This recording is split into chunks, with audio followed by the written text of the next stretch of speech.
Hey guys, Pat the Persia here. I just wanted to put together a quick video, some tips and tricks on putting the cam sensor back in a 94 Super Coupe.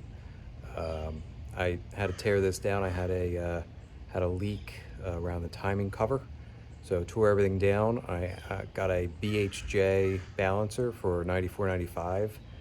They are different for 89, 93 through 94, 95. And there's a ton of really good information on the SCCOA site, different forums and stuff for putting everything back together in terms of getting the cam sensor in just right.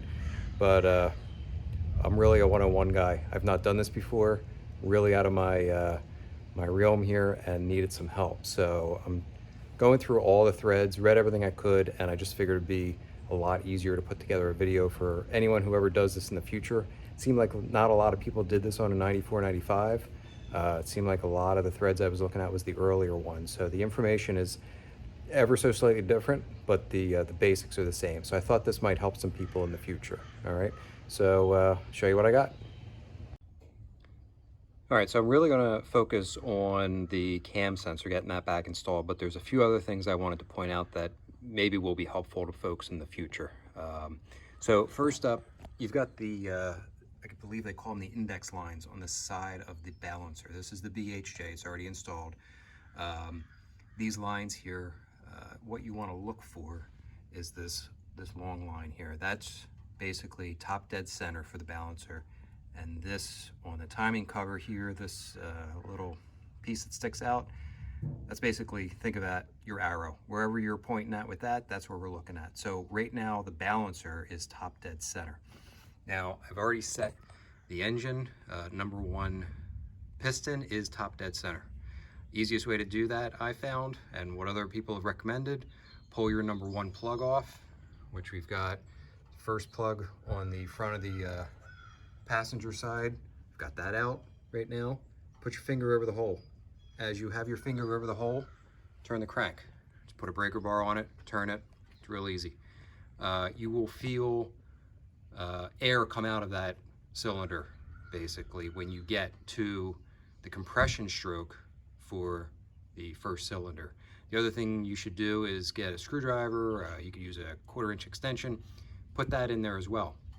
You're going to obviously feel that move up and down with the piston, and when you get to top dead center on number one, that screwdriver, whatever, will be sticking as far out as it can, but you want to make sure that you're on the compression side. So you want to feel that air come out, rush past your finger when you hit that point.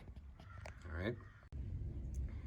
Now the other thing I want to mention about when you install the balancer, it only goes one way. It's keyed, so it makes it real easy. Put it on, tighten it up, that's it. You don't have to worry about where the crank is, where the balancer is, any of that stuff. Make sure the key is lined up, that's it. It'll slide on far enough that you can get that key lined up, and then use a balancer install kit. You can get it at any of the local, you can usually rent them for free basically, as long as you return them from Pep Boys, AutoZone, Advance, any of those guys. They usually have them. Do not use a hammer. Don't start it with a hammer, don't tap it with a hammer. Do not use a hammer on these. Do not use an air gun to get the bolt in and get it started and just slam it on. Do not. You really, to do it right, you really should have that install kit. I have the crank sensor on here already, so things are a little tight, but you can see basically how much clearance we have here between that little finger that indicates where you're at and the balancer itself. And the crank sensor, you can't really see it with that cover and all. There's not much space. You have like maybe a matchbook between the ring and the sensor. So that's what you should be seeing. But definitely use that install kit. Don't do it any other way. That's it. Now, once you have the balancer on, go ahead and put the bolt in. Do not reuse the bolt that came with it, and I believe don't reuse the bolt that was already in here. Those bolts, I don't want to say they're one-time use, but they're basically one-time use. You're putting, the spec is about 100 to 130 foot-pounds of torque on that bolt. You're really kind of stretching those threads to their limit. So the idea is if you use it, throw it away, get a new one.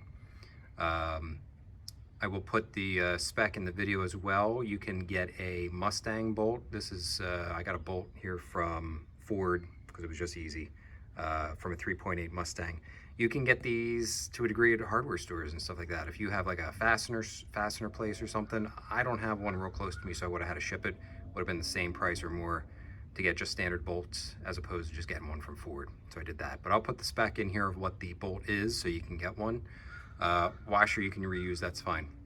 When you put this in, you want to put a little bit of black RTV in the keyway so that you don't have any oil seepage out of there, and then tighten it up. And like I said, about 100 to 130 foot-pounds is what the spec is. Now I've got my old balancer here. This came off one of the tips. Don't ever reuse these, all right? My understanding is from Ford, when they machined the cranks, they really weren't, their tolerances weren't that great. So there's a sleeve inside the factory balancers that conforms to your crank. Once you pull this off and go to put it back on, they say it'll never be tight enough. This is an interference fit. So get some, get a BHJ. Do not get a Ford unit. Not that I make them anymore for the Super Coupe, but they're basically junk from what I hear. There is talk that there's a day code that works out of, I think they said like a 2004 Freestyle. I'll put a little more information in the video if that pans out. What I want to show you here though, I still have my crank pulley off. This only goes one way. This all lines up. You can see here, you've got this notch up here. This is actually 26 after top dead center, your 0 top dead center. The notch on the crank is going to line up with top dead center here. And these holes are basically one way. You don't want to force this, all right? You can see here our notch. It's basically lining up with top dead center. If you have this off, you will see that the holes won't line up exactly. Can you force it? Absolutely. I've heard people say that it's been forced and then you got problems. So make sure everything's lined up, okay? So that's that. Next thing is, some people, I think this might be more on the earlier BHJs, that they said that the markings are not necessarily accurate, okay? So what I did here, you wanna measure from top dead center to this mark over here. Again, this is 26 after top dead center, and this is how we're going to set our cam sensor based on this marking. So if you have a ruler, whatever, I just grabbed a piece of paper just to make a quick mark, all right? If you mark here, you start at your top dead center. You'll see I've got that black mark at 26, all right? So now what we're going to do is we're going to transfer our mark from the original balancer to the BHJ. Now this, again, this is a 9495. This looks like it has the mark. So it's a good way to just double check that everything's right. In terms of the markings, the earlier ones maybe don't have the right mark because people said ignore them. They seem like they were wrong. So basically what we're going to do is, again, we're going to line up the beginning of our paper with top dead center. And our black mark, you can see the paper is curling a little bit, but we're basically, this mark over here, this is our 26. We're lined up with the arrow, as I mentioned, on the timing cover, or off a smidge. So I'll adjust that. But this is where we're going to now put the cam sensor in, all right? Now, just so I'm clear, the point of this here really is, I was checking to make sure that line was 26 after top dead center there. This line all the way to the left here. If your balancer doesn't have that line, I mean, it absolutely should have top dead center. So if it does not, you want to make a mark there on the balancer. Whatever works, just to make a little mark there so that you can line all this up. This is where you want to be here for dropping the cam sensor in 26 after top dead center, okay? That line is pretty much dead on the 9495 BHJ that I have here. So we're going to go with that. All right, have our cam sensor here. Basically what you're after, this they call this the half moon up on top. This half moon You want to rotate this. So it's basically, if you had a straight edge going through that notch there, you've got a perfect line straight through. All right. Angle of the camera, it looks a little bit off, but that's basically where I'm at here. Now this notch, you want this notch facing, they say about 30 degrees forward of a line like parallel across the block. All right. You want that just so, otherwise you're going to be into belts or other stuff with the wiring coming off this sensor. It's not going to work right. Obviously not going to fit. So what we're going to do, we're going to drop this in. Because of these gears, the whole thing's going to spin.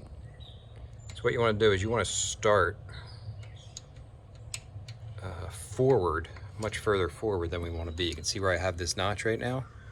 This whole thing, as those gears engage, see how it drops in and turns. And that's about where you want to be, I want to say. So if we look now down this notch, should have a perfect line straight through, and you can get a straight edge on there and check it. So let's take a look. All right, I just threw an old razor blade I had sitting here. It's a good straight edge. You can see we're touching both sides of that half moon, and we're dead center in that notch. All right, so that's where we want to be on the sensor itself. On the housing, let's double check that and see. All right, so on this notch, on the housing here, basically, I'm just holding a screwdriver. This is what I mean. We're right now, we're parallel to the block. We want that 30 degrees. This obviously would be 90, perpendicular. It's about 45, all right? So if we look at that notch, probably about 30, which is gonna be somewhere in here. So I think that's about dead on. Now they do make a tool. Ford made a tool. I don't know if you can still get it from Ford or not. I know you can get it aftermarket, but there is a tool. It's a little plastic cap. Clips onto the top of that sensor housing and locks in that half moon, so it can't move. So as you're putting it in, everything's right where it should be. And then you still kind of have to guess a little bit on the housing where that notch should be in terms of the 30 degrees. But that should about do it there. So we'll give that a shot. So again, quick summary. This notch right here, it's about 30 degrees perpendicular, forward of perpendicular to the block. That half moon is centered right in that notch. And if we look at our balancer here, there's top dead center, the long mark. We are currently at 26 after top dead center. That's what that line there denotes. We measured that out to make sure. And that little finger sticking out of the timing cover, that basically is our indicator for showing us where we're at with the engine. So set your number one piston to top dead center. Make sure you're on the compression stroke and you feel that air come out. Move it to 26 after. Drop your sensor housing in, and you're good to go. Another piece of information I wanted to give you is this bolt on the side here that locks this sensor housing in. This is considered a T45 security bit, torque security bit. It's got a, it's kind of hard to see. You can just maybe see, there's basically, there you go. You can see it's not hollowed out. It's got that material in the center there. So you're looking for a T45 security bit, which looks like this. You can see it. I actually had to buy a whole set of these at Home Depot. I couldn't find this anywhere locally. Even Pep Boys Advance, all those guys, the only thing they had was up to like T40, didn't have 45, and I already had up to 40, so that wasn't helpful. Some guys do drill that out after the fact. I don't think I would drill it out while it's in the car unless you have the blower top off, the blower itself off, then you could do it. I didn't bother. I have the bit now, so just throw it back on. And there's basically our finished product. I didn't tighten it down or obviously put the harness on yet, but that's basically where we're sitting. So that gives you an idea of what we're looking at.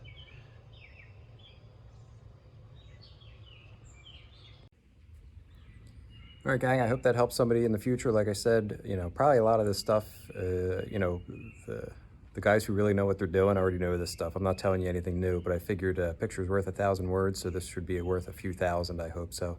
If this helps somebody out in the future doing one of these, great. If you're not a member of the Super Coupe Club of America, SCCOA, please consider joining up.